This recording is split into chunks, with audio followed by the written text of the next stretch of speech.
استجاب دعوة الصادقة. هذا طال عمرك واحد استجاب الله دعوته. أعلمكم سالفته وشلون جت. من أول العرب قليلين، وهذول عرب قليلين ما هم واجد، وما في ديرتن وساكنين فيها. الوكاد إنه مات واحد منهم، والعرب قليلين قالوا توحونا بس جهزونا بنصلي عليه. غسلوه، هم يغسلونه، هم يجهزون تجهيز كامل، هم يكفنونه. يوم كفنوه الوكاد جهزوه ويبي يصلون عليه، وطلعوا الناس برا على انهم بيصلون. الوكاد هم لها كذلوا على مد الشوف. جيتك تزرف علي علوم فيها. قالوا يا الربع حنا قليلين وانتظروا الرجال يجينا يصلي معنا. كان ينقزها كلاق شر. قال وش تنتظرون؟ حنا ورانا اشغال، ورانا وش راعي ذلول، نصلي وراعي الذلول عاد بيستجيب الله دعاه. تلقاها راعي قماشات وخشب ويبيع ويشري ما هب. من اول اللي يركب جمل ولا ذلول ولا هي كلها نفس بعض. هذا اعتبار انه راكب الوقت الحالي اغلى سياره، وهو راعى الفرس. وينك الناس من اول مقله ما عندها شيء مره. الحين انعام يا ربي لك الحمد. قالوا نبى ننتظره لعل الوكاد انه قال يا رجل صلوا اتركوه. ما الله مستجيب دعاء هذا رجال انه راعي باع ومشترى وله بيمكم، لا مصلي ولا بس. قال خلنا ننتظر. اصبر يا رجال اصبر. يقول هكا العقل اصبر يا رجال عنا واسكت لنا الرجال يجي. الوكاد جاه من الرجال وهو ينزل عن ذلوله وهو يعقلها وهو يوضي. هم يصلون على الجنازة. يوم كبروا عاد تعرفون الصلاة أنتم، صلاة الجنازة اللي يعرفها هو اللي ما يعرفها. لا بعد التكبيرة الأولى تقرأ الحمد، والتكبيرة الثانية الصلاة على محمد اللهم صل وسلم عليه، والتكبيرة الثالثة ادعاء للميت. كبر التكبيرة الأولى الإمام وقرأوا الفاتحة، وكبر الثانية وصلوا على النبي اللهم صل وسلم عليه. دعا الدعاء. جت التكبيرة الثالثة جت دعاء. دعا أنت يا شو اسمه راعي الناقة. قال يا أرحم الراحمين، يا أكرم الأكرمين، يا أجود الأجودين، اللهم عبيدك هذا. عبيدك تصغير لكلمة عبد. الضعيف المسكين الذي نزل بجوارك هذه الليلة، اللهم يا رب لو نزل بجواري أنا عبيدك، يعني تصغير لكلمة عبد، لنحرت له هذه الناقة، يعني ناقته التي لا أملك غيره. اللهم فاغفر له، اللهم فارحمه، رحمتك واسعة وفضلك كبير، وادخله جنتك.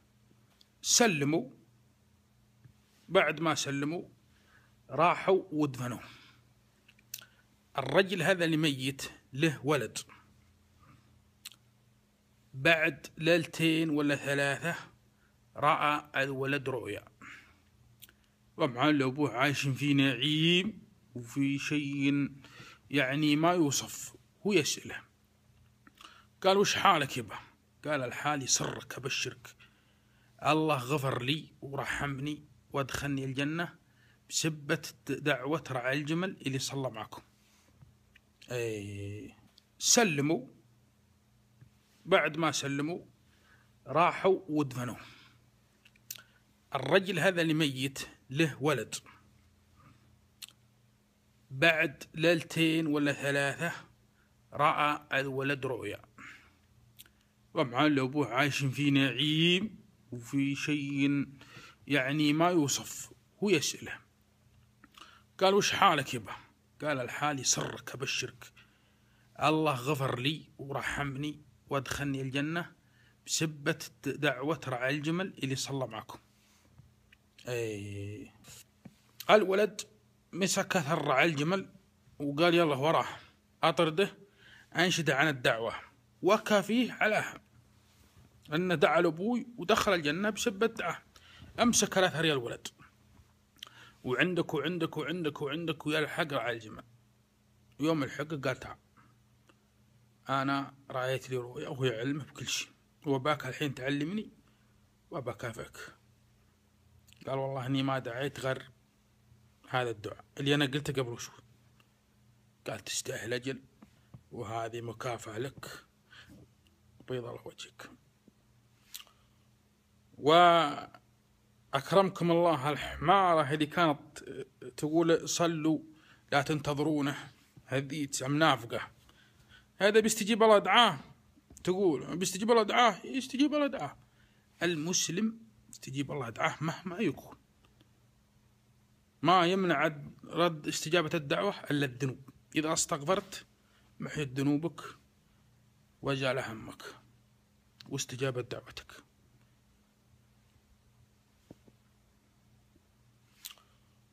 وأكرمكم الله الحمارة اللي كانت تقول صلوا لا تنتظرونه، هذه منافقة.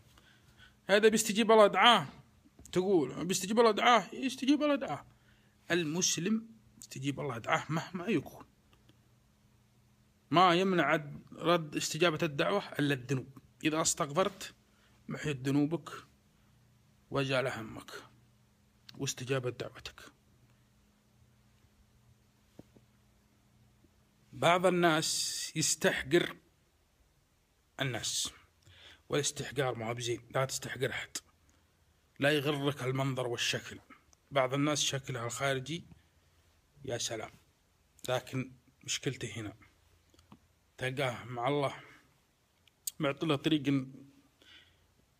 أما بعض الناس شكله ما يعجبك، ولكن هذا ما شاء الله تبارك الله تلقاه متعلق بالله دين ما شاء الله.